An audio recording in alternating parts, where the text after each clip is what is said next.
I'm joined by Lindsey Piegza, FTN Financial economist. She's here on set. Thanks so much for coming on. Welcome to Bottom Line. Thank you. We've been playing those comments about Warren Buffett all day and some concerns about the U.S. and the global economy.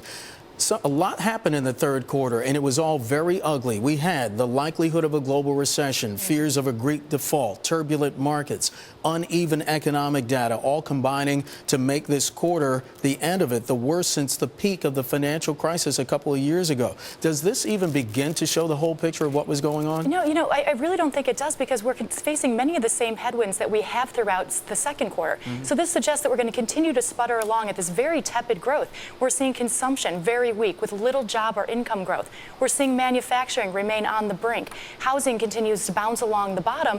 And when you look at the past growth profile of the U.S. over the past 2.5 years, it's very much mirrored those stimulus dollars that we got from the federal government.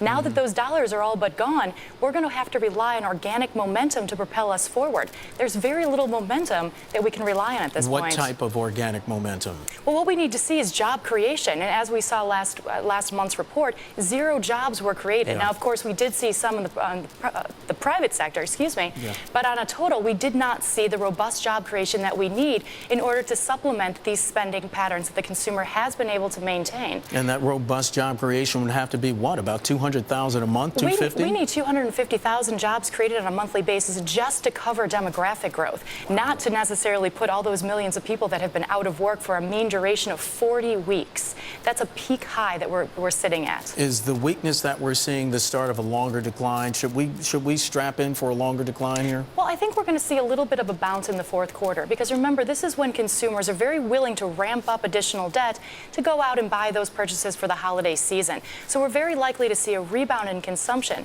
The third quarter, we're on the path to see about 1.5%, slightly better than the second quarter, but well below what we saw at the start of the year. So if we can see a rebound in consumption to about the level that we saw in the first quarter, we could see 1.5% growth. Still nothing to write home about, but better than what we've seen in the first, or what we anticipate to see in the second and third quarter. When I was preparing for the interview, I was looking up some more facts. In more than half the trading days this quarter, the Dow Industrial swung more than 100 points. And since the third quarter began, the S&P 500 index, it's down 13%. My colleague Zara Burton did point out that the S&P usually bottoms in October, so maybe we might see that again as well.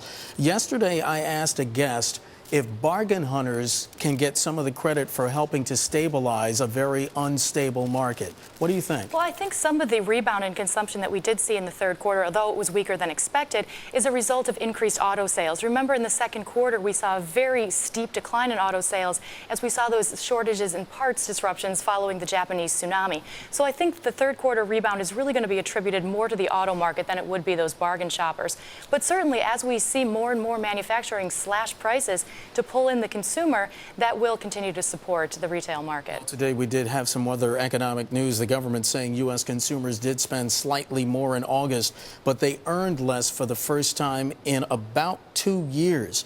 Are consumers using more of their savings to pay for gas and to pay for other items? Is that why we're seeing a decline in the savings rate? Sure. They're using their savings. They're borrowing against their 401ks. They're ramping up debt. They're doing whatever they can to continue to supplement these spending patterns. But going forward, this is an unsustainable pattern, and this is the same problem that we got into that led us into this mess in the first place, taking on exorbitant amounts of debt. Can you recall a time when U.S. investors paid this close attention to what was going on overseas? You know, I can't recall one off the top of my head, but I think it's understandable why the consumer is so fearful, so uncertain. We see this tremendous amount of volatility in Europe, and they're not sure what the fallout is going to be over here in the U.S. Not to mention, 2 years into the recovery, we're still seeing 9% unemployment, very little job creation, and a clear lack of leadership in Washington. So it's understandable that the consumer is very concerned watching all the variables affecting them. We have less than a minute left. I got to ask you about the fourth quarter. The worries that we're seeing right now, the ones that are dragging down the market, are they going to continue in the fourth quarter, or